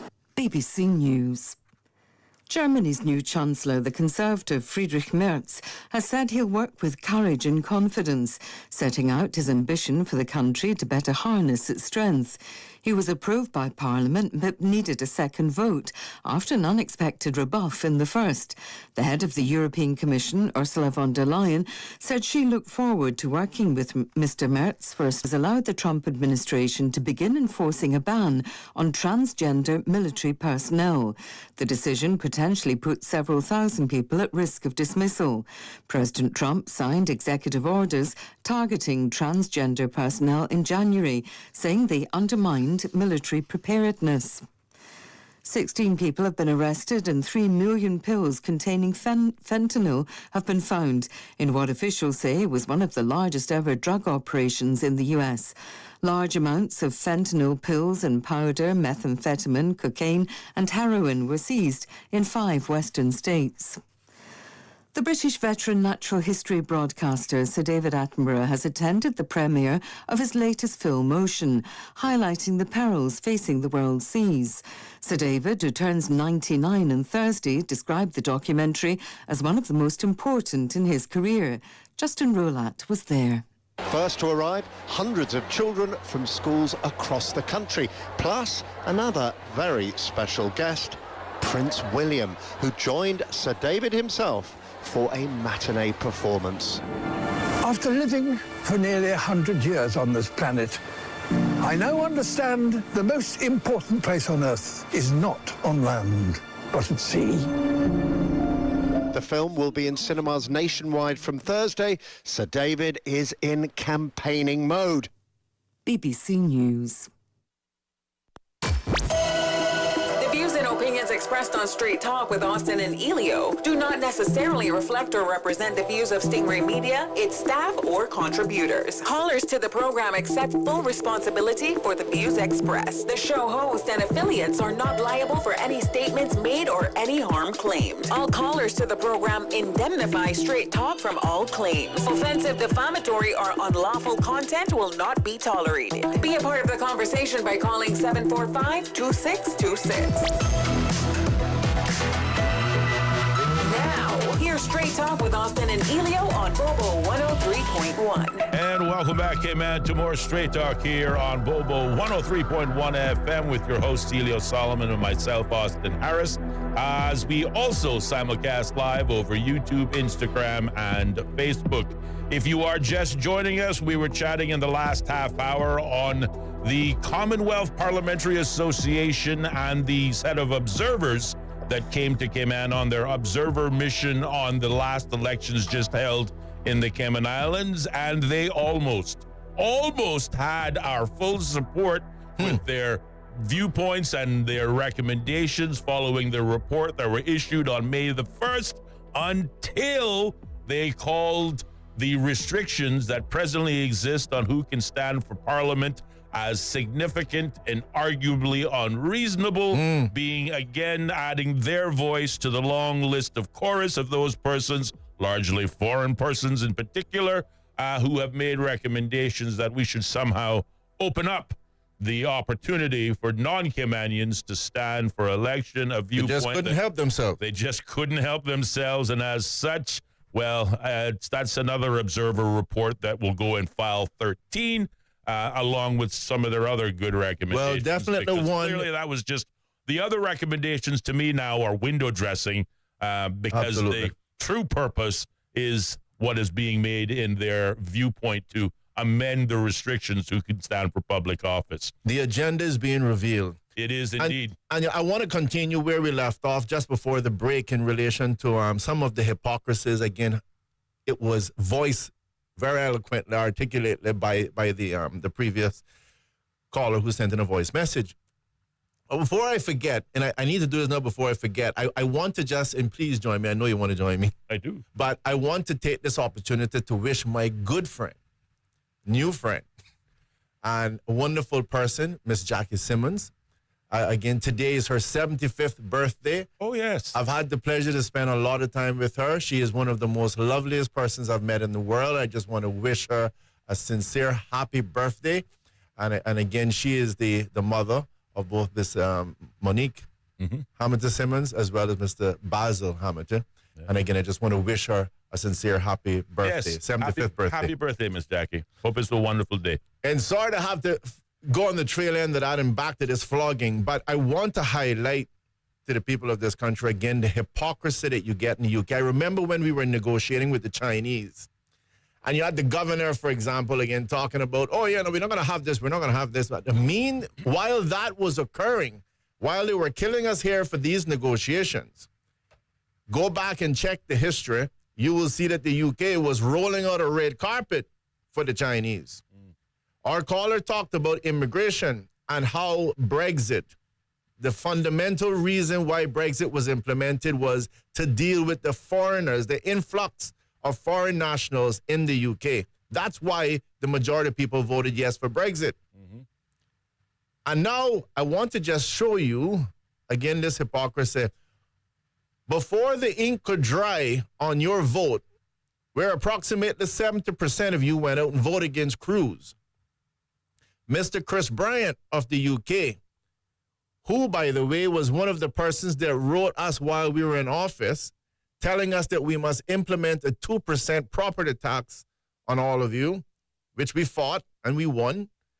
This same person, and I'm not as good as reader as Austin, but let me just say, Chris Bryant, the UK... Wasn't he the same one who told us that we shouldn't rely on tourism going forward either? Well, all I'm going to say is, while everyone at the end of the day down here is trying to convince you locals, you know, you local plebs, to vote no against Cruz, here is Mr. Chris Bryant in the UK. The UK's Minister for Creative Industries, Art and Tourism, praised the cruise industry at Cruise Lines International Association. Wow. Inaugural UK Cruise Tourism Summit in Liverpool.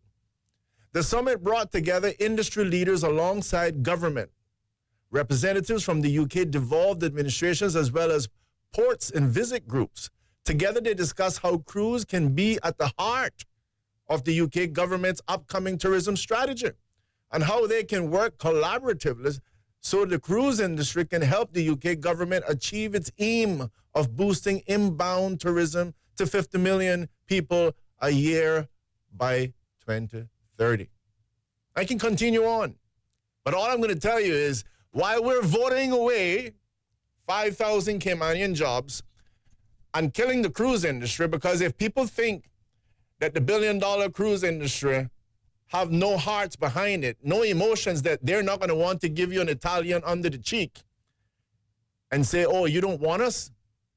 While we're doing that, there's the UK embracing them and talking about how great it could be. I can continue on with the article, but before the ink was dry on your vote on the 3rd of April, this article is out. And what's the date? Today is the 6th of May. What's the date? Of that. This article was written on the 1st of May, 2025. There you go, last week, Thursday. So, again, I just want to say to you, Caymanians, my colleague and I believe I can speak for him, we're not anti-foreign. I believe that this country has become great in part because of the people that we have embraced. And I have made it clear fundamentally that I'd rather see someone come here with all of their suitcases, 7 of them, rather than a small one. Because I want persons who are committed to this country, who love the country. But at the end of the day, I am telling you, the reality is that we have some people that do not care about this country, and they're trying to fulfill their own agenda. I highlight it because if we can highlight it and we can accept it, then hopefully we can work together as a country to mitigate those risks and to deal with it appropriately. No, absolutely. And to your point, we are not anti-foreigner, but certainly we are also realist. We look at the landscape over the last 20 years, and we see systematically the increase in terms of those who have and those who have not. And those who have are increasingly of the foreign variety. Those who have the top-tier jobs are of the foreign variety. And those of us who have to deal with the scraps that fall from the table, who can't get a job even as a cashier, a garbage man, or worse, running a forklift in the back of somebody's warehouse, is a reason why there is clear inequity here. And as one good friend once put it a long time ago, we're all in this together. It is some form of a partnership similar to a horse and rider. Well, even in the horse and rider partnership, one of those partners has the better end of the deal. One is sitting on the saddle. The other has a bridle in its mouth.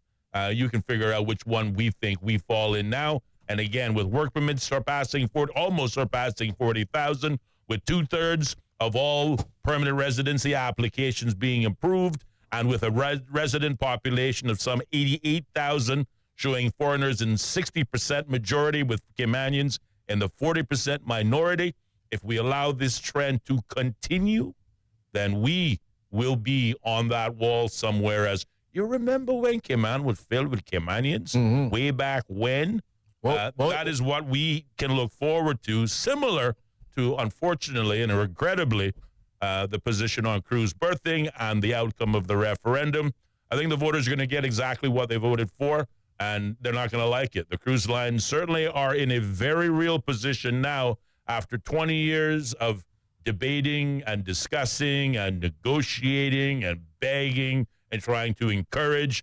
You know, if I were them, I would simply say, you know what, strike them off the itinerary. They don't want us. Yeah. Why should we burn the gas to go there? And when that happens, there are, as my colleague pointed out, a significant number of Caymanians, those directly employed and earning a living by cruise tourism, are going to be negatively impacted, as well as the wider population who aren't directly involved in it but clearly benefit from cruise tourism. And again, I use the example of the 40-plus businesses that have shut their doors in the last 4 years in central Georgetown because of the absence of foot traffic, albeit brought on by the Georgetown Revitalization Initiative.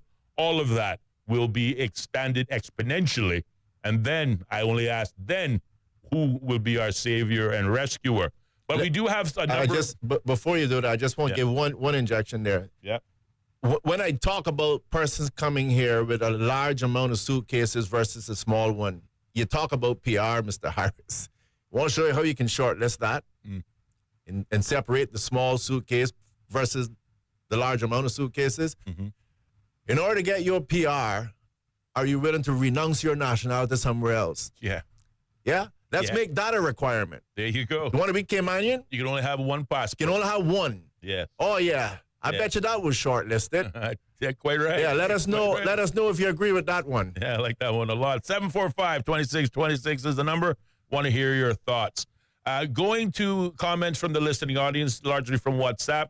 That argument thread, gentlemen, around obviously the writers referring to the conversation we had earlier about some of our elected candidates who went on to become MPs today, refusing during the campaign trail to even give a direct answer on whether they support Cruz or otherwise.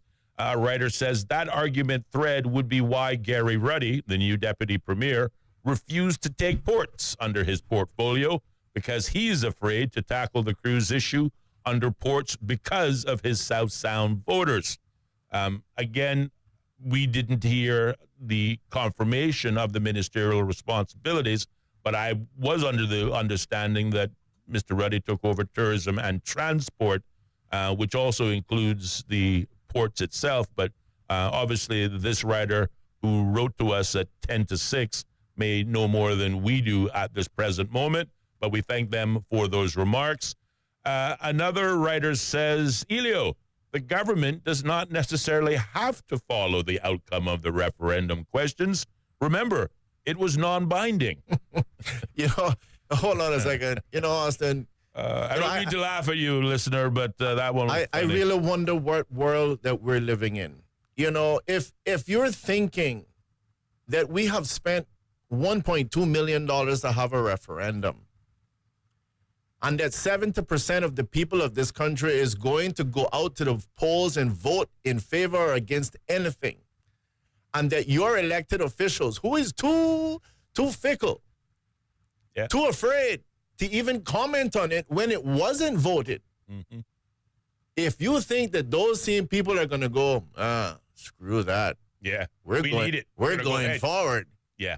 Then I can we can all change our names. That's not going to happen, my friend. It is not legally binding, but it is politically binding. Yes, quite right. Absolutely. I have to agree with those. It would take a real serious pair of cojones for somebody to say, I heard what you said, but I'm going to do this. Yeah. Yeah. And, the only person I would accept that coming from would be Michael Miles had he had tourism and transport, because he's already said, I'm not running for re-election. I can do what my spirit leads or what my conscience tells me to be right. Yeah. But I am grateful that he got labor and border control, because these labor issues are very real. And I really pray he handles the reins of that issue and does what he has to do. So, Mr. Miles, if you're listening, if your plans are to protect the Caymanian interest, as your coalition is so named, you got my support. I'll be watching to see what Michael Miles does on Jobs for Caymanians Only. That's one I'll be watching.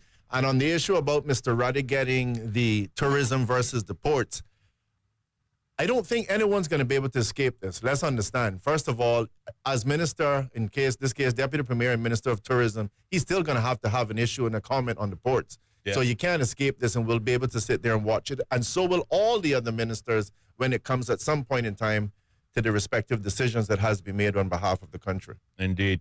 Let's go hear another comment from our listeners, this time through an audio note. Good afternoon, Austin and Ellio. It's been a busy weekend, and with the Emancipation holiday. And of course, we missed you yesterday on air. I just wanted to say congratulations to all of our new government officials, wishing them all the best of luck as they swore in today. Also want to make a special mention to Letitia Bush, who is the new Miss Cayman Earth. Oh, yes.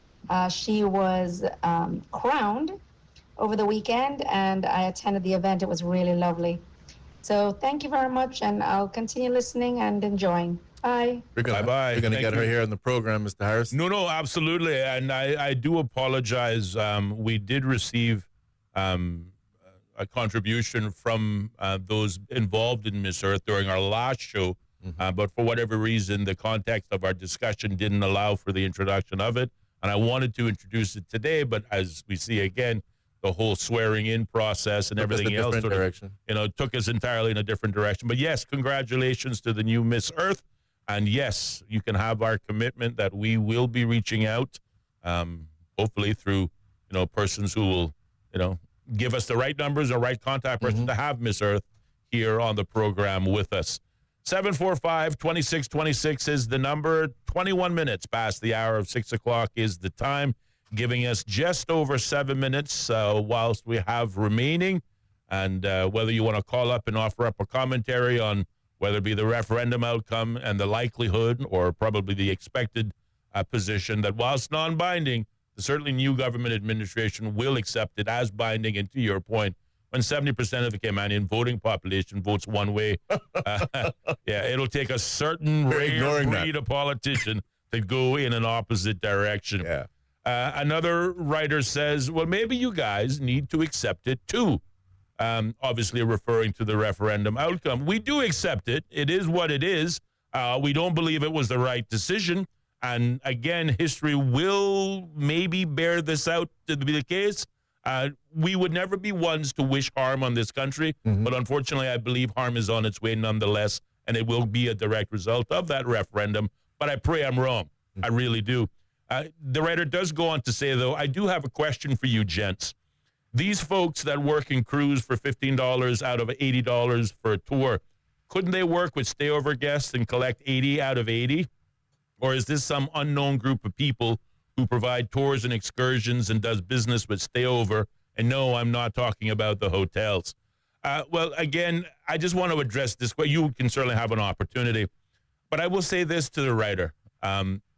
There are persons, Caymanian persons, who are working today and have jobs today in cruise tourism where they will never find employment in stayover, largely because they have a record, a criminal record. Cruise, water sports operations in particular, afford many Caymanians who've made mistakes in their lives a second chance to earn an honorable living. These same persons will never be employed in a hotel or any aspect of stayover tourism because of it. And that's just one example.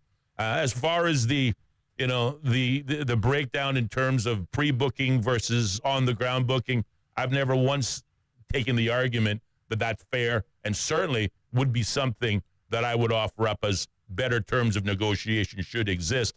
But Ellio, an opportunity for you to comment. Well, just very quickly, I mean, to your point in terms of the caller saying we need to accept this, let's be absolutely 100% clear. I accept 100% what people went out on the 30th of April, 2025, in the year of our Lord, and voted for and voted against. I accept it 100%. Yep. You're not hearing me in here arguing against the results.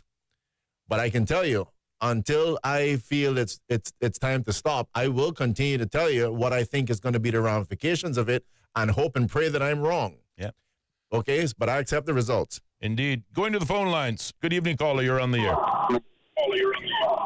Hi, good evening. Good evening. How are you? We are very well. Thank you very much. And how are you? I'm good. Thank you. Just three things I wanted to touch on, just on some things that you were on a little while ago. You said that Michael Miles will not be running in the next election. Yes. And why do you say that? It was a commentary he made on a social media platform in his own words over the weekend. But you know, that's not what he said.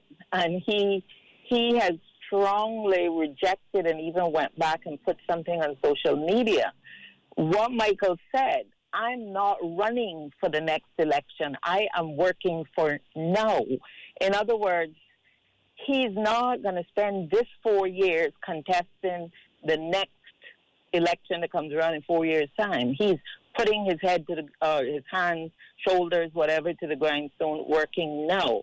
He's not working on becoming a career politician. And he put at least two corrections out on that because Marlode ran the story with the headlines that he wouldn't be seeking re-election. And it was just a matter of how you read that particular statement. But it definitely wasn't saying, I am not running next election. Okay. It really needs to be corrected if you want to call Michael Miles himself, which is what I did. And then I reread it and saw it in a whole different context. I would like to say that my colleague mentioned that point of view, and then I think that we also offered balance on the standpoint that I also echoed that my personal thought would have been is that he was just basically saying he was going to really focus on this and not necessarily be making his decisions be compromised or change because he's focused on the next election. And so that's what I stated. That's pretty close to what he said, Ellio, what you just said. But it was in no way saying, I am not standing in the next election. That is not what he said. Yeah. So that's that. And then one of you just said something about perhaps that's why Peanut didn't, or Gary Ruddy didn't accept ports as part of his portfolio. That was a comment coming from the listening audience, but yes. Yeah, because up until they finished up just a little while ago, I heard the Premier say that they had not finalized all the various ministries as yet. They didn't make big general announcements today about all the ministries. As a matter of fact, after the ceremony was over, he did a little interview there on the spot with O.C. Connor from Radio Cayman. He said exactly that all the ministries' portfolios had not yet been finalized. So I wouldn't say that just yet, that Gary Ruddy turned it down, or that he didn't accept port. And finally, on this thing about the whole referendum and ports, it just seems like you all are saying that if we don't build a new, or whatever it is that you're in favor of, that we will no longer have cruise tourism. And I don't believe that to be the case. I mean, I know a lot of people who are in cruise tourism that are not necessarily for the port. The port as it has been outlined to us, what they would build. We need quite a bit of work done, and I think the biggest thing would be to try to separate the cruise port from the general cargo. Mm-hmm. Hello, caller, you still there? I think we may have lost that caller, but it's just actually fitting because we've got like 15 seconds left. Yeah. I know there's much to comment on, but we'll have to comment on them tomorrow. For Straight Talk, we're your host, Ellio Solomon, myself, Austin Harris. Tune in tomorrow for more Straight Talk on Bobo. The home of the BBC World Service, the most trusted news source in the world. This is Bobo 103.